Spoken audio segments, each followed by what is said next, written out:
because something came across my feed. Hold up. Why do they keep doing that? Hold on. Hold on, y'all. Hold on.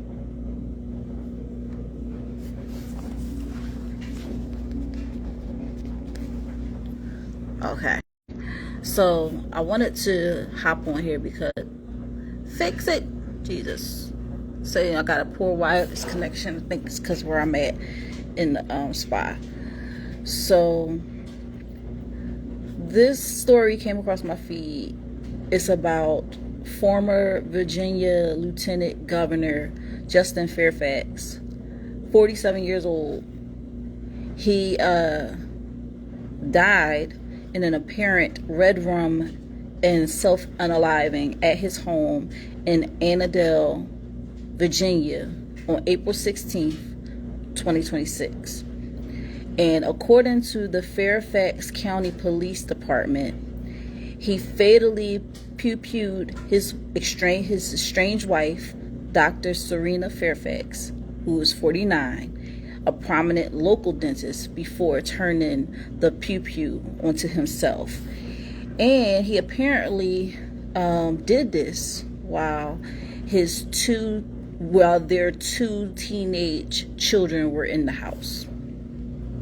All right. So what I have been seeing is that there has been a lot of the DV cases happening, and a lot of them happening where the husband unalives the wife. Sometimes he unalives the wife and unalives himself, or he'll just unalive the wife. This case is particularly triggering for a lot of people because of not just the crime itself, but the reaction to the crime. Okay? So this man, because remember, we're human first. This man, if you knock it down to the bare bones of it all, this man unalived his wife and then unalived himself. Right there is no, I feel no sympathy for the guy at all. I feel no sympathy for the guy. I feel no sympathy for the man at all, because he decided to be judge, jury, and executioner and take not only himself out of this world, but take his wife out of this world, and while his children were home. But then you look into who he is, and this doesn't change my stance at all. But apparently this has a lot to do with how people view this whole thing, and because of the person he was before this happened, there's a lot of people who were in a fraternity with him, and they are posting pictures of themselves with him, and saying rest in peace to this guy. And like, the wife and the kids are afterthought, but they want to talk about how great this guy was and how it's so tragic what happened, and they make it seem like this guy just like perished in a fire or perished in a car accident or something like that. He took his own life. He did not pass away from cancer or anything like that. Suicide is self-unaliving is, to me, the coward's way out. There are people that are sympathetic and saying, oh, well, he was going through a lot of mental health issues and this, that, and third. But let's rewind, because these mental health issues that y'all talk about, allegedly, two people, well, no, not allegedly two people came forward, but two people came forward and said that he allegedly SA'd them. And he faced the real possibility of maybe going to prison for those crimes. Now, again, this is allegedly, and he, if it came down to it, it probably would have been a trial or whatever, or he probably would have did a plea deal, but it was coming to a head. So to say he has mental health issues, I think that really burns me up, because there are people that actually have mental health issues, because if you look at everything else that was going on in his life, maybe it was a very stressful time for him, because he knew that all of this stuff was coming to a head very soon. But to say it was mental health issues, yeah, he had stuff going on mentally. He was thinking about the possibility of him going to prison if these allegations were proven true and he was found guilty, and all of these different things. And then to unalive your estranged wife, because who knows, maybe he thought that she would be his ride or die, and she was like, absolutely not. I don't want to be associated with anything like that. This is, going to pull my prominency in the dental realm. This is going to mess up my credibility. This is going to mess up my livelihood. And maybe she was just on some stuff like, I'm not going to go down with you, because maybe she discovered that it was perhaps true what they were alleging, and so she decided to distance herself. Or maybe they was already separated. We don't know.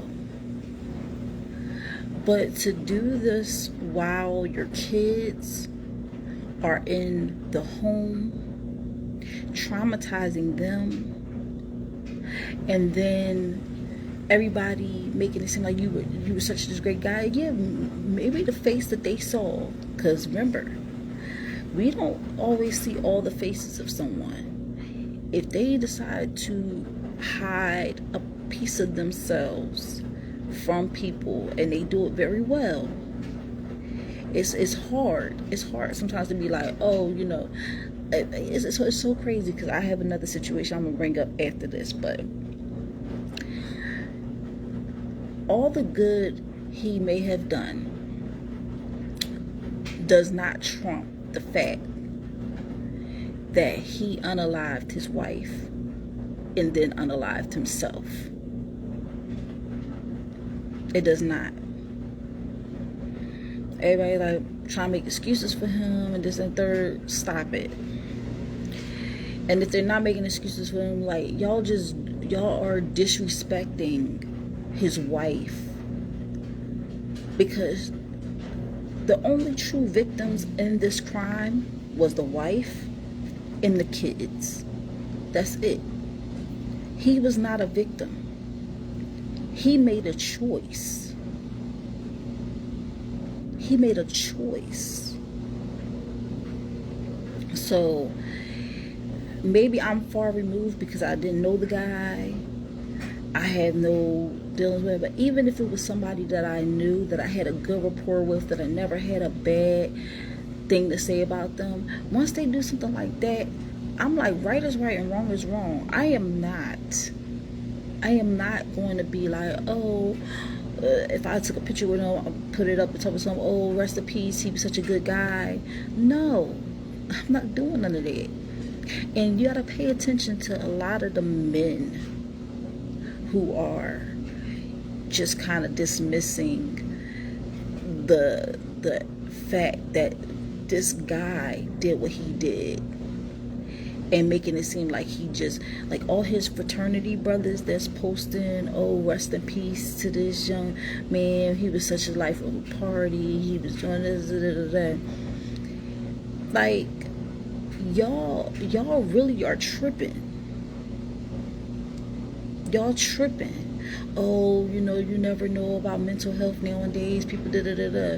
But did y'all know, before y'all posting all these things, did y'all know that he was going through a case at the time of his self-unaliving and the unaliving of his wife? Did y'all know that two people, not one, but two people came forward and said that this man allegedly SA'd them?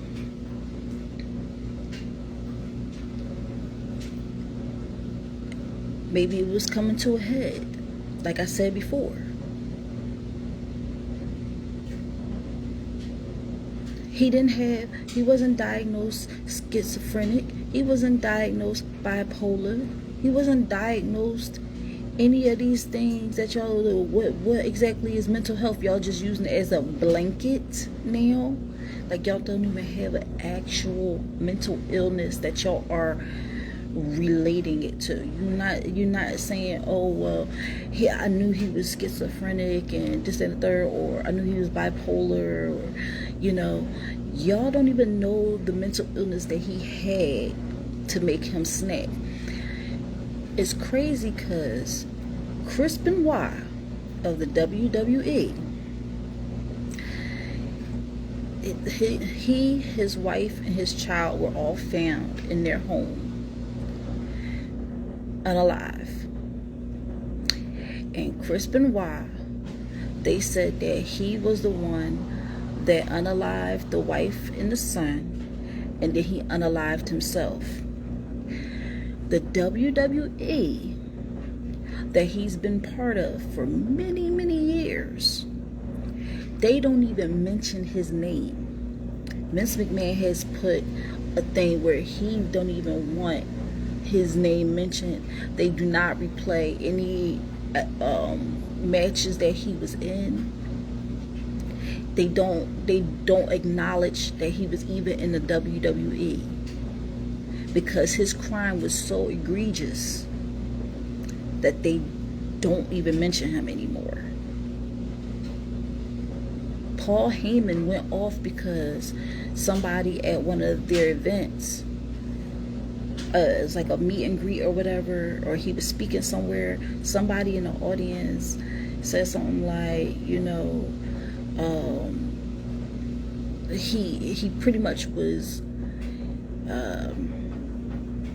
like Chris Benoit, like good things about Chris Benoit. And then Paul Heyman snapped. He was like, Chris was a coward. His wife and his child did not deserve how they left this earth. They did not. So for you to come in here shouting his name like he's some great person, you can F off. And the thing about it is that, oh yeah, I knew him as a wrestler too and everything like that. But I'm like, that is messed up what he did. Like, I can't get past that.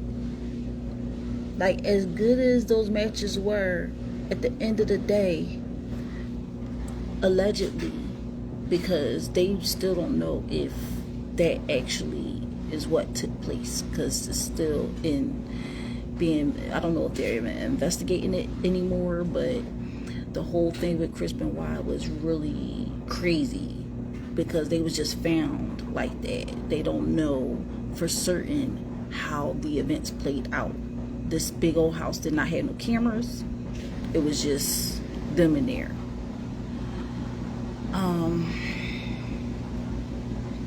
But they said that if he did, it could have been a result of roid rage, and and that's what they were saying. It could have been a result of. But they don't know for sure. Even though this crime scene looked like that, we don't know. But in this case, we definitely know that this man, Justin Fairfax, unalived his wife Serena and then unalived himself. We know that for certain. Everything points, all arrows point to that being the case.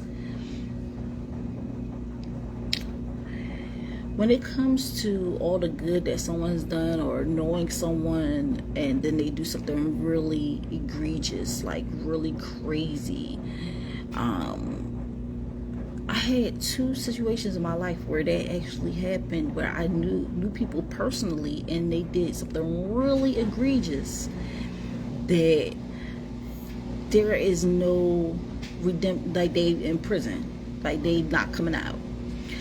One was a guy named John that I was friends with. He was like 15, 16. When I say we was friends, like he used to come over my house. We used to hang out. When I used to sing with my folks, he used to be right there watching me sing. He used to always tell me, like, you can be anything. We even had like a little bit of a connection, like we could have been together. You get what I'm saying?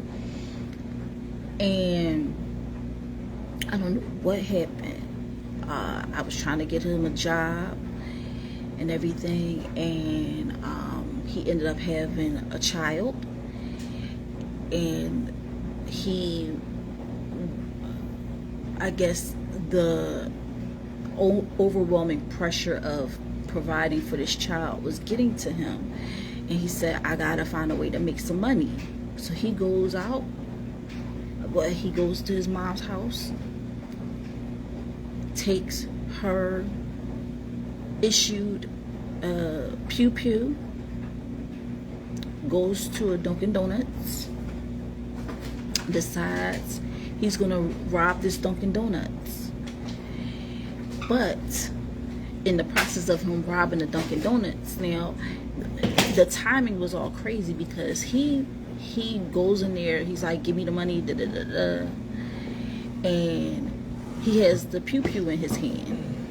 What happens is Officer Chuck Cassidy walks into the Dunkin' Donuts at that time. Now, Officer Chuck Cassidy, he didn't know that there was a robbery in progress or anything like that. He was just coming in to get something from Dunkin' Donuts. And John freaked out, thought that he was there for him, turned around, shot one shot, and unalived Officer Chuck Cassidy in the line of duty. He ended up going to trial. Oh, first he fled. That was another big thing that he did. He fled. He left Philly. He went all the way down to Florida. His cousin alerted authorities that he fled down to Florida. They brought him back to Philly. He went through his trial. He was sentenced to death. Okay, so he's on death row.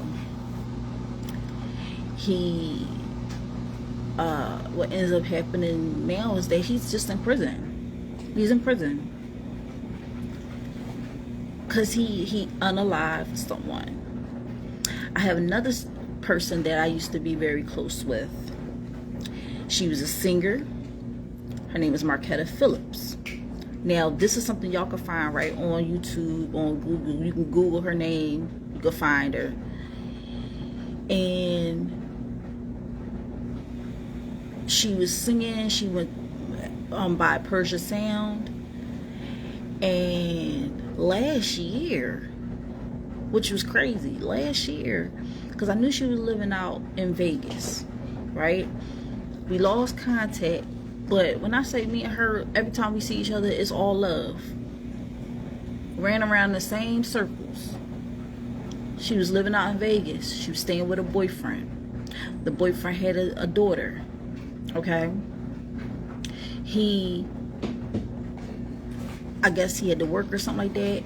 He left Marquetta in charge of his daughter while he went to work. And she ended up unaliving that 3-year-old little girl. There is no, I'm not posting no, if she did that and then unalived herself, or if she ends up passing away, I am not doing no rest in peace, nothing. Because to me, that is the most heinous thing you could do, is unalive someone, and then you unaliving a child. So that situation, like, it calls things into question, which with you being a human being and knowing someone and having a connection with someone, and then they do something really crazy. This whole Justin Fairfax thing got me bugging right now, because it's so many. Like, it's not even a little bit of people, it's not a few people, it's a lot of people who was in a fraternity with him, that worked with him, that's up here posting these posts with him, and like pictures of him and them, and talk about rest in peace, he was such a great guy, and this and the third. Save it, okay? Because at the end of the day, there's nothing great about a guy who decides to unalive his wife and then unalive himself while his teenage children are in the house. There's nothing great about that. And I really wish that people would stop disrespecting the innocence by putting this guy on such a high pedestal. Like, it's not like he cured cancer. It's not like he did anything that helped humanity any type of way. Y'all just saying he was just a great guy. At the end of the day, he took someone's life and then took his own, which is the coward's way out. And stop saying he had mental health issues, because there was nothing mental health issues about him. Now y'all want to say mental health issues. The only thing he was worried about was the fact that he had these 2 allegations and he was about to go to court. So that's all I had to say. I'm on a little breaky break, but I'm about to hop off of here. But I hope that gives y'all, I hope I touched on a few things with y'all, because this is crazy. And like, again, I'm looking at all these men who are posting rest in peace to a great guy, this and the third. Why y'all making it seem like he just passed away suddenly from an accident, or he had cancer or something like that? He took himself out. Obviously, he did not want to be on this earth, and he also didn't think it was fitting for his wife to be on this earth either. And that's all I gotta say about that. Bye.